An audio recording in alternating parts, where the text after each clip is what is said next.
We're starting a new series. We're going to be going over similar to what Pastor Jamie went through over the summer. We as a church staff took a lot of time to rework sort of our values and sort of the things that define our church culture, our vision and mission, and that has stayed really consistent since the birth of our church. And those values have as well. But what we found is as we've grown, we've needed to increase the language and clarity on what makes our church unique. Does that make sense? What has God called us to as a people? What are we going after as a congregation? Like what God is doing in us. And so we're going to be calling the series Jesus People, and we're going to talk about why that is a little bit. But we're going to be working through all of our values. So, like the vision and values book we hand out, guests, when you come in, you get a little booklet. We're going to be kind of talking through those week by week through the next several weeks. We'll have some pauses. Next week, I'm leading worship at Central Campus, helping cover Tim's sabbatical and stuff. So there's going to be some jumping around, some different things. So there'll be some gaps in there. But for the next while, we'll be going after this. Obviously, Proverbs 29:18, where there is no vision, the people perish. One of the translations, which I really like, is it says, where there's no vision, the people cast off restraint. Vision in your life allows you and enables you to have hard and strong boundaries and like mechanisms of self-control to help guide you and propel you in the direction that you're wanting to go. And when you begin to lack vision, it's really easy to stop moving, kind of get distracted, start looking at the flowers along the road, and then pretty soon you find yourself camped out at a season of life that you weren't meant to stay in, you were meant to go through. The whole even though I walk through the valley of shadow of death, I will fear no evil because you are with me. If you go through and read that psalm, there's such clarity around I'm moving through this place. Like God is taking me through this, and where he camps is in the green pastures. Do you understand? Where you take a rest is in that place where he leads you beside still waters, and then you're in that season where you get a rest, you get a refresh. Many of us have found ourselves in places of difficulty, and instead of continuing to move forward, we have lost vision, and so we've tried to make do with where we're at. You just got to make sense of it. I guess this is just my life. This is just where I'm at. This is now the situation I'm in. So here, you start setting up camp, start building a tent, campfire, start trying to find some resources to make this situation work because you've lost vision for where you should be headed. And so instead of continuing to move forward, you've camped out for what was meant to be a season has now turned into a lifetime. You're meant to move through seasons of difficulty. You're not meant to camp out there. You're meant to move through seasons of even prosperity and blessing. You're meant to move forward. And I think sometimes, for lots of different reasons, sometimes we are overwhelmed. We need a break. We need a rest. There's seasons of that where we need refreshing. But I think oftentimes we forget that God has made us to move forward with focus and with purpose. And, marriages, parenting, jobs, these different components of life, if you begin to lose vision, a couple of things will happen. You'll either get disillusioned and start building bitterness towards leaders or your bosses or coworkers, or you'll just start to camp out and just sort of settle down and I guess this is just what it is now. I guess we just are going to have this dysfunction in our relationship. I guess this is just what it looks like. I guess I just have to I have to make do. Why? Because, sometimes you've lost hope. It's been a really difficult, long season. And being able to keep vision in front of you has been a struggle, right? Hope, there you go. Hope deferred I was looking for the right word. Hope deferred makes the heart sick. There's this component oftentimes when we find ourselves in a prolonged season, we begin to lose hope, and so then we begin to get distracted, and then our heart begins to sort of lose sight of that. And my encouragement for us, if this morning we're kind of introducing vision and mission and sort of this idea around us, But I want to be clear, like this is beyond just as a church and as a church body, but it's also for you individually in your life and your walk. We have to be people of vision. God has designed us with purpose. God has designed us for there's a reason. He doesn't just design by accident. Do you understand? I think one of the biggest sort of, not mistakes, but one of the biggest sort of counter things connected to like macroevolution and sort of some of this stuff like that is the loss of purpose in design. Do I need to like explain that? Like if you think about if you are just a random collective of molecules that have no purpose other than just a freak accident, there's no real purpose for why you're here. There's no real purpose for the personality you have, the gifting you have, the uniqueness in your perspective. There's no reason for it. There's no purpose. There's no, like if you're just a random freak accident, then like what are we even doing here? And what happens is it robs people from the gift and the design that he's inherently created us with. That you, before you were birthed, when you were in your mother's womb, I knew you. Like this idea that God has seen you, he's designed you, he's put purpose in your life, the personality you have, the uniqueness to how you see the world. Guys, this is like, even like when you're talking about children with like learning disabilities or way that they see the world differently, like you have to understand like God doesn't make mistakes. Even if there was some result of sickness that caused something, God makes those situations and turns them into good. And continuing to root ourselves in this place allows you to begin to see purpose connected to the uniqueness of who you are. And so I think one of the things that I want you guys to leave with this morning is one, if you have struggled with where you feel like you're camped out in life, you need to ask yourself, have I lost vision? Like if you're struggling with self-control and self-restraint, like have you lost vision? Like if you're struggling with discipline in your life, have you lost vision? Have you lost sight of why you're here and what you're doing? Even if you've transitioned from like, okay, so different age groups, right? In life, the focus of your life will shift in different seasons, but in the current season that you're in, have you lost sight of what this season is about? Another question you could ask yourself is, have you lost sight of your assignment right now? Like, what is your assignment? Sometimes thinking in terms of vision and greater purpose can feel overwhelming for some of us. I get that way. I'm just like, oh my gosh, like I got to pick one purpose for my whole life. So it's easier for me to say like, what's my assignment right now? Like this week, what is my assignment? I come home. Sometimes it's helpful because I have like a few different zones, right? Pastoring, business stuff, parenting. And my poor kids get like 4 different versions of me. My son, I'm his father, I'm his employer, I'm his coach, and I'm his training partner. Wow. That's rough. You ask a 17-year-old to sort of like figure out the difference between, are you my dad talking to me, or are you my coach who's yelling at me to get off the ground and train harder? Or are you my boss who's telling me that I need to like switch how I'm coaching these kids? Like it's difficult. And so sometimes I have to remind myself, I'll come in home and I'm like, wait, what's my assignment right now? It's to be a father. It's not to be a coach. It's to be a dad. I have to change how I'm thinking and lock into the assignment. But if you think kind of on a broader level, it's very similar. There's seasons of life where you need to ask yourself, what's my assignment right now? And then engage with it and watch how God opens up stuff. It helps bring purpose and focus to your life. Our values, right? So we're going to, over the next few weeks, we're going to talk about core values, specifically that define Kingdom Life Church's culture.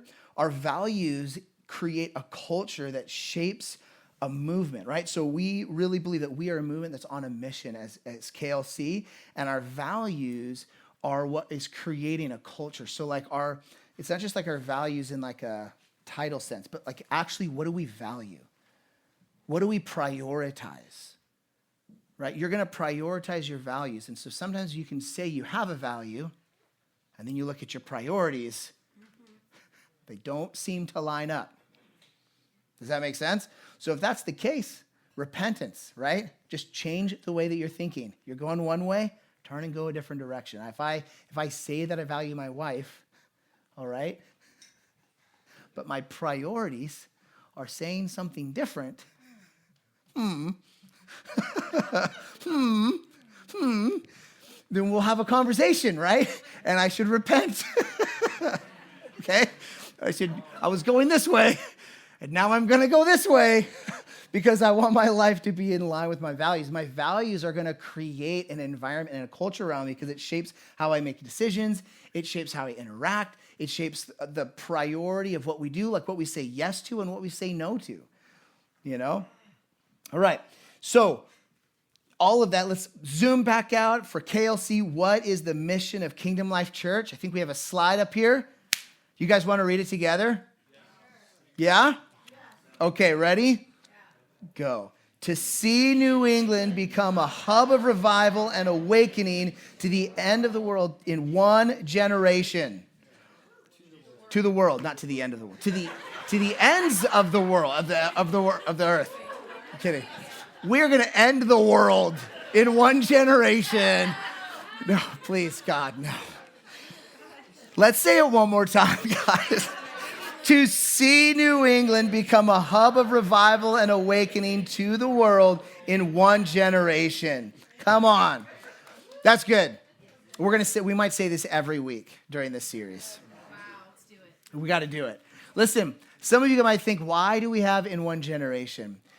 We really felt that we needed to not have an idea and a sense of laziness attached to our vision that was like, hey, maybe one day in the future, in 600 years, we'll see revival. We really feel God has placed something. There is this generation, what God is doing in this place. We genuinely feel God's doing something that we're going to see a shift in this generation. And we have to be tethered to that context. Now, fail, succeed. Sometimes our definitions of success don't line up with Jesus's and God's definition of success. Do you know what I'm saying?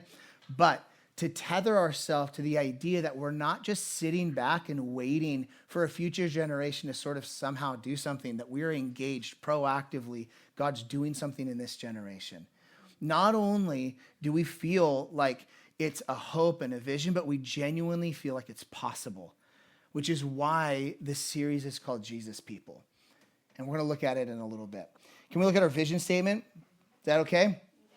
So this is how are we going to do that? It's this. Are you ready? Can we say it together? By establishing presence-centered, family-focused, missions-minded church communities locally and globally. To the end. Now, what's really powerful about this, you guys, is scripturally, Jesus instituted the church as his tool of cultural transformation. The church is not just meant to be a gathering or a worship center. That's right. Do I need to say that again? Yes. We are not a social club. Amen. We're not the Rotary Club. We're not the Moose Lodge. Or what some other, I don't even know what it is. I don't even know what the Elks Lodge, thank you. The Moose Lodge, that's the main version. Guys, I've so been adopted. It's obviously the Moose Lodge. I don't even know what the Moose Lodge is. I think that's from Flintstones. Wasn't that the group that he was part of? They'd go bowling or something. Guys, we're not a social club. We are a body that is meant to be the hands and feet of Jesus Christ, that he instituted to cause cultural transformation. That is the purpose of the church.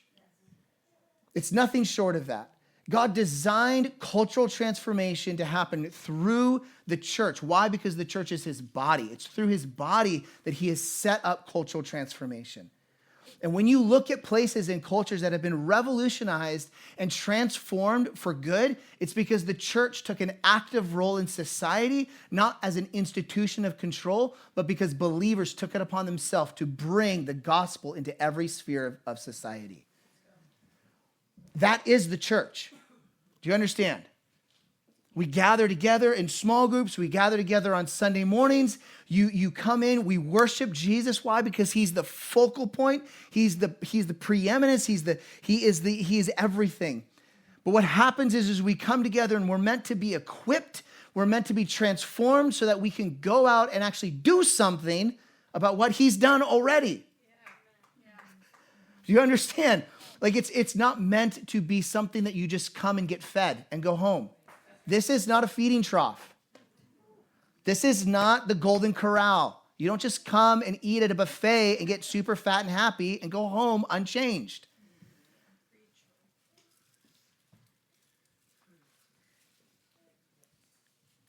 The church becomes powerless when believers come to get fed as the main focus of their gathering. How healthy would you be if you ate a meal one day a week? You would come starving to that meal, and you'd have one focus. You'd have one goal: get food, get fed. You wouldn't be able to think about anything else. Why? Because you're in starvation mode, you're in survival mode. And many of us live our spiritual walk in this context. And what that means is it means you're in situations where God is sending you as agents of change and you can't do it. And then you wonder, why does my life feel like it's purposeless and meaningless? Because the very thing that God designed in your DNA to be doing and accomplishing, you're not strong and fit enough to actually handle. The assignment that's resting on your life is connected to your growth as a believer and your maturity as a believer. That is not just a one day a week meal.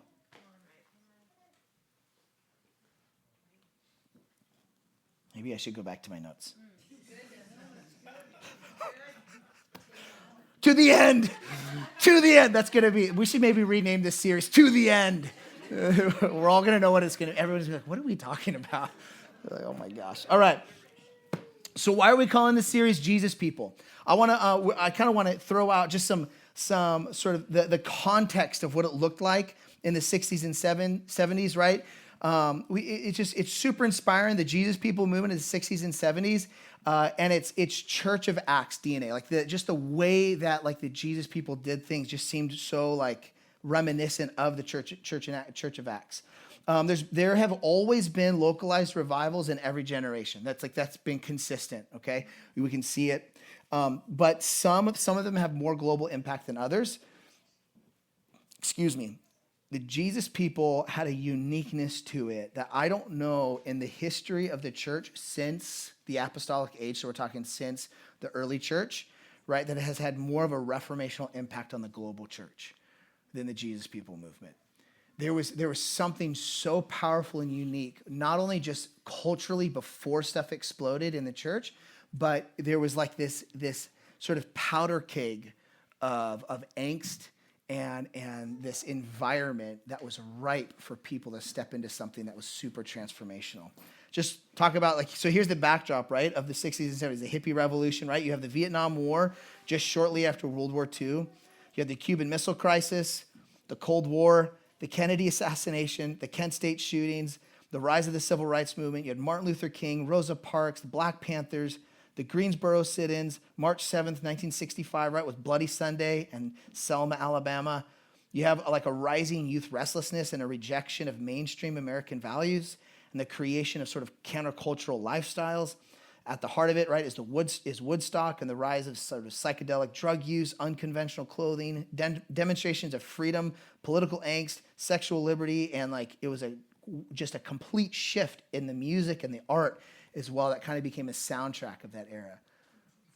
When you look at it, and it continues on, you have like the Summer of Love on Haight-Ashbury in San Francisco. You have Aleister Crowley and Timothy Leary. Like this season right now, when you begin to look at it like this, what we're experiencing right now in culture kind of like feels kind of similar. A little bit. It feels a little less overwhelming, honestly. You're like, oh, yeah, we've kind of been through this before. A little bit, you know?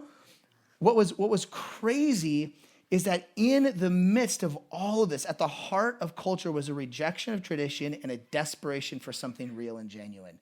A lot of the sort of like the rebellious push of the younger generation was a rejection of sort of this like, stop telling me what to do. I don't like the way it looks. And like this, I want something real. I don't want just like the same old sort of like pattern of things that were happening.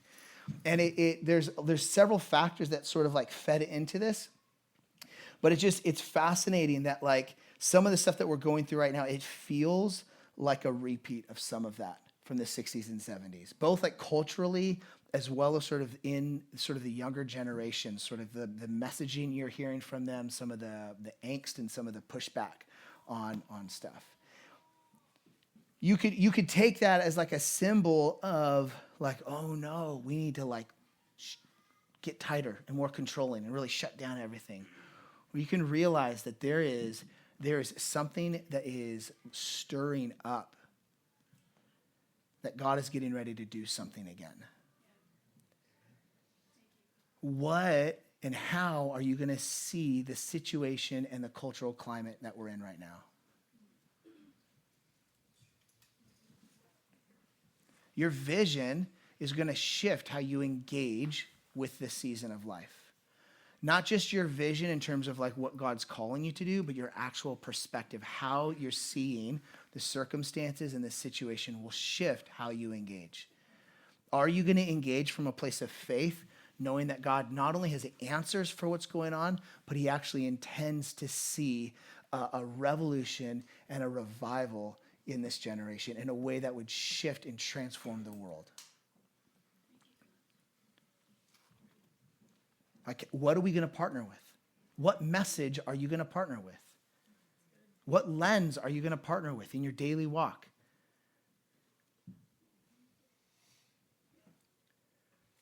What are you feeding yourself day in and day out on your drive to work?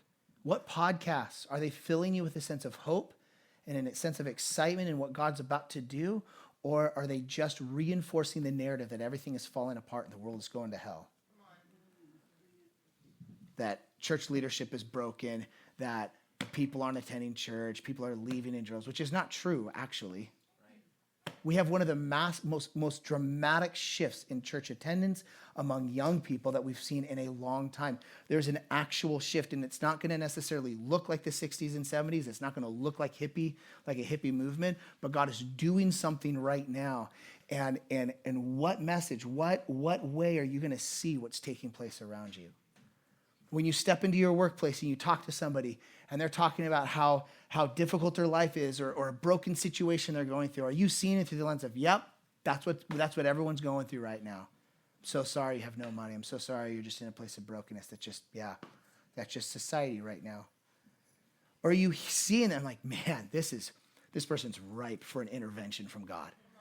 Like, this is literally this person in the correct position for them to recognize Jesus is about to break through in their life. Like, how are you seeing these interactions? How are you seeing conversations? And I'm not saying we have to like walk around like Bible thumpers and you know what I'm saying? It's like, but it's actually the way that you see that will shift how you engage. Your presence of mind, your presence of availability, the love that you're engaging with in the conversations and the way that you're sort of like handling those situations. Man, it's fascinating when you look sort of what happened too in this sort of phase. Sort of history kind of back during the Jesus People movement, right? There was this rejection against institutions and tradition that took a direct assault on the church. Like there was like this pushback against sort of institutionalized anything. It's fascinating though, during that season, what happened when hippies started showing up to church. Right, Calvary Chapel, this is in Costa Mesa, like Southern California. Calvary Chapel alone, over the course of 2 years, had 8,000 baptisms and 20,000 conversions. One church. Why? Because people showed up and they were like, more. Let's make space. Let's make space for this. Yeah, they're not dressing the same way. They're refusing to wear a tie. They stink. They haven't showered. Maybe they're wearing patchouli oil, all the fun stuff. Their music was different. Their attitudes were different.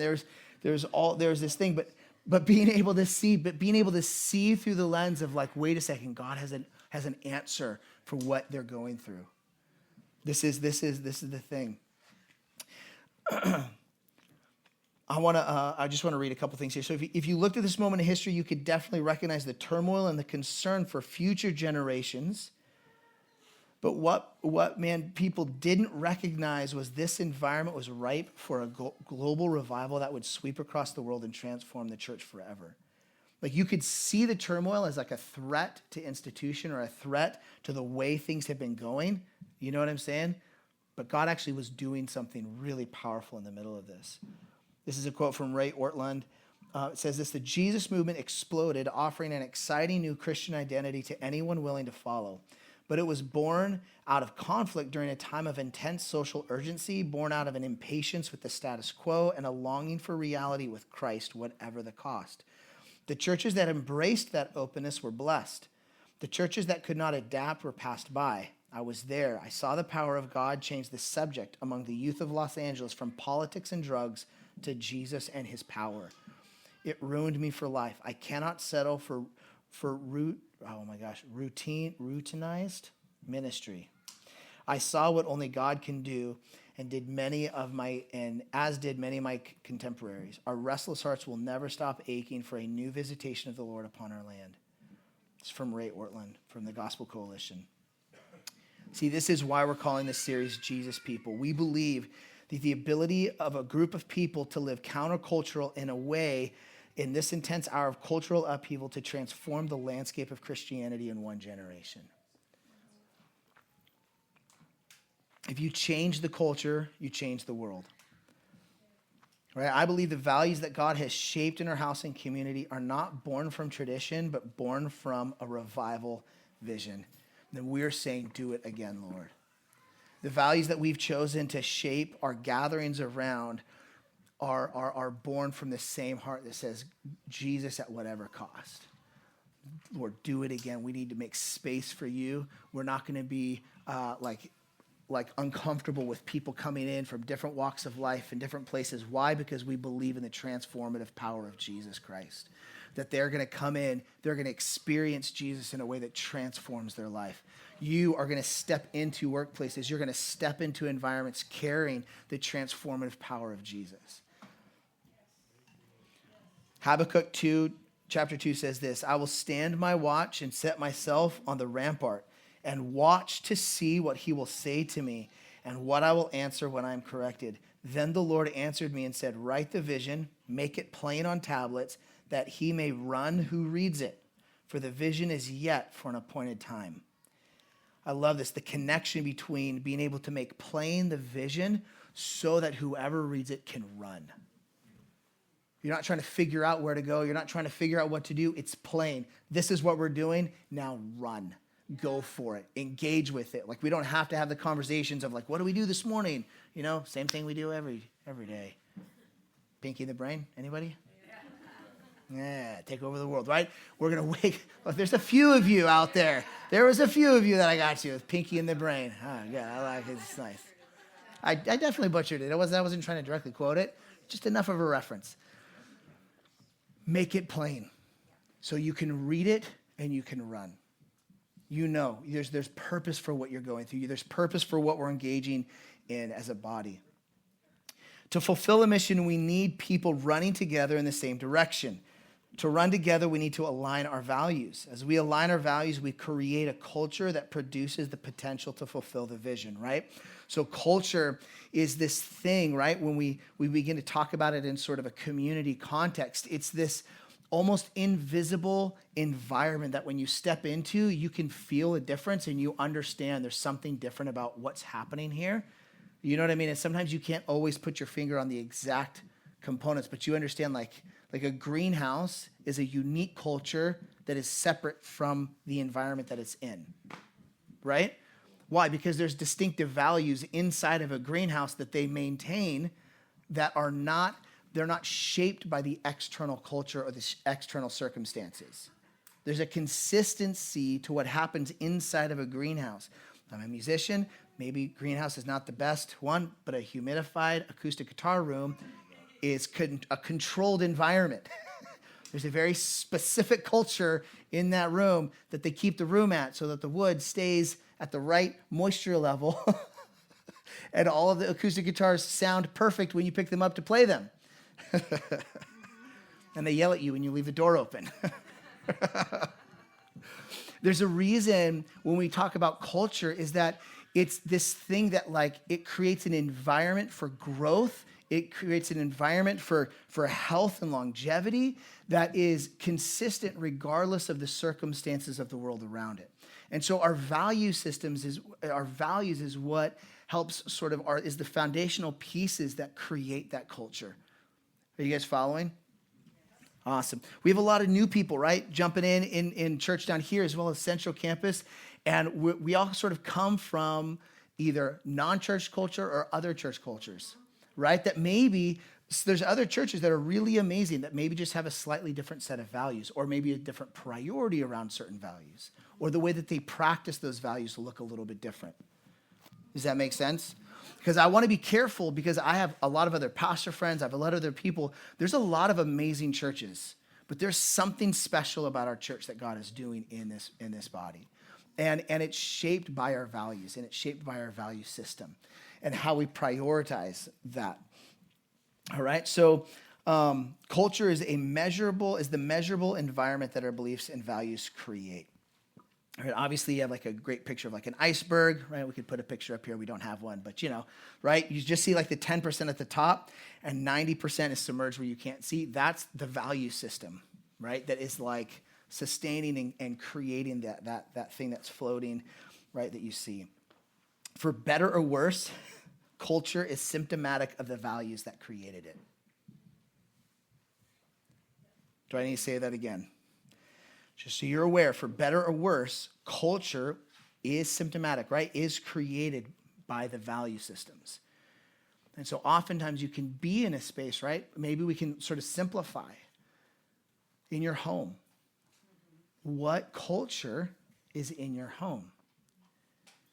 And if you are saying that you have this culture in your home, but it's this, you need to look at the values that are creating that culture. And maybe begin to talk about the value systems in your home and how to shift and shape those differently. If you don't have an environment in your home that you are thrilled about, okay, that environment is being shaped by your value system on a very practical level. And I think sometimes, if I can just be honest, right, in marriages, right, you have two different people with very different ways of going about life. And very different ways of having discussions and engaging in things, even like our pursuit of God, right? Me and Savannah, like we both love Jesus, right? We both are pursuing him with our whole life. But if you talk to her what it looks like in her life, and you talk to me about what it looks in my life, it is different. And then we're trying to create a home and create an environment where that's fostered, and it's very challenging because we're two very different people. But ultimately, when you come into our home, you should feel a culture that says, wow, these people love Jesus. Right? There should be a shift like in our home when you walk in that like, oh, wow, that these people love each other, right? Even if there's some differences on the practical level within ourselves a little bit as we wrestle to get more and more on the same page, right? Yes, babe? Yeah. Yes. We're doing it. We're not doing a marriage workshop. We're doing a parenting workshop. But I'm kidding. Our marriage is great. Guys, do you know we are officially in 2026. We are headed towards our 20-year wedding anniversary. I'm like, that's crazy. I think about when my parents had their 20-year anniversary, and I thought they were so old. Wow, thanks, Tristan. I feel like I'm too young to be married 20 years. It's awesome. All right, we're wrapping up. Are you guys good? Yes. Okay. We want every experience, we want everyone, sorry, let me reread this. We want everyone to experience a kingdom culture. Then if we want everyone to experience a kingdom culture, then our decisions must be informed by kingdom values. Do I need to say that again? Yep. If we want everyone to experience a kingdom culture, then our decisions must be informed by kingdom values. All right? Vision, right, is our goal. Our values are our guide, okay?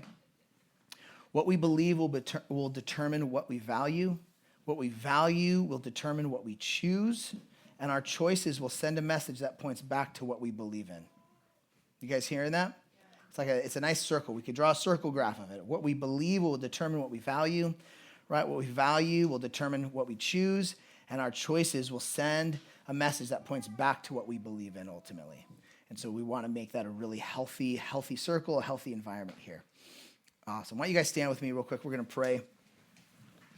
In the coming weeks, right, we're going to be teaching on the shared beliefs of our congregation and how they shape a value system and how that value system could change the world. We truly believe, listen, guys, I know this might sound like big language, and oftentimes I teach and I preach from the context of personal transformation, but we can't miss out on the fact that it's not just a fluke that we're in the same room gathered together week to week.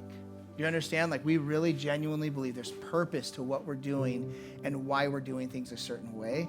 It's tethered to the idea that God is calling us to see cultural transformation in this generation.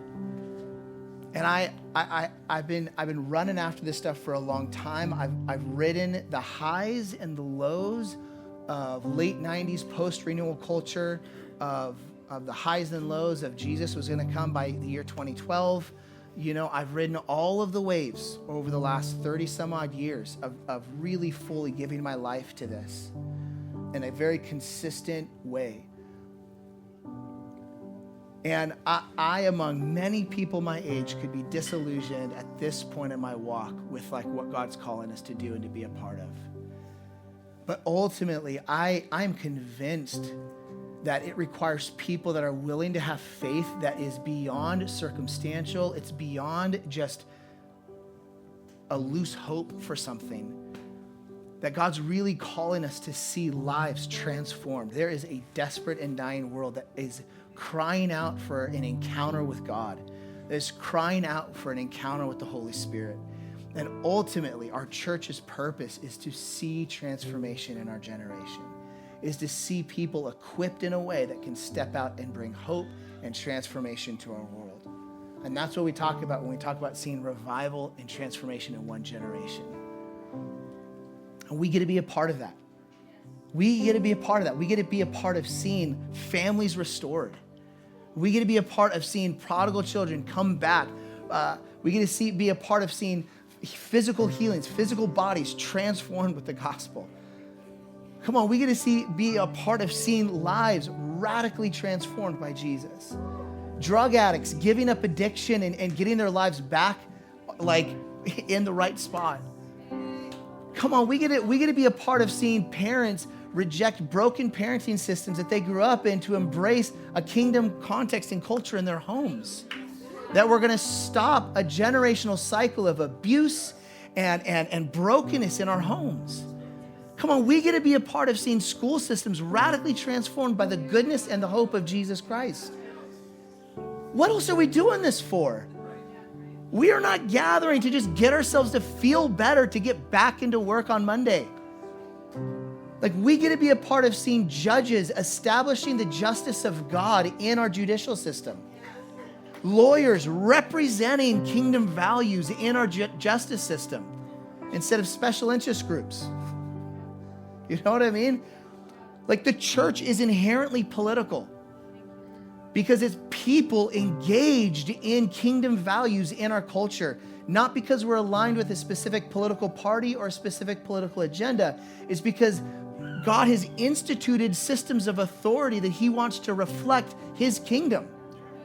He wants people, governors, mayors, city council members that are reflecting his value system. It's the church's responsibility to gather people to see transformation in lives and restoration happen in a way that as society feels the impact of lives transformed, it begins to create these tidal waves into other sectors of society and other places, that every person in a city who knows Jesus and who doesn't know Jesus experience the fruit of cultural transformation. Do you understand that the wicked and the godly reside under the same blessing when the house of God steps into its call as a body of believers? Do you understand that? He causes the rain to fall on the wicked and the good. That's what he says. Why?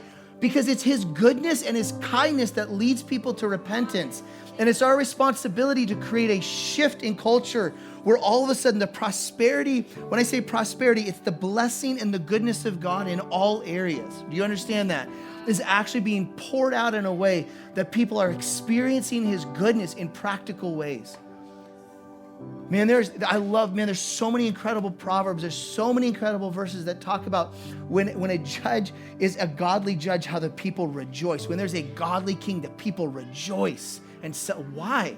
Because all of a sudden, decisions are getting made that reflect heaven, that reflect kingdom values, that reflect the wisdom of God in situations. We get to be a part of that. Come on. Come on, you guys. Let's, to the end.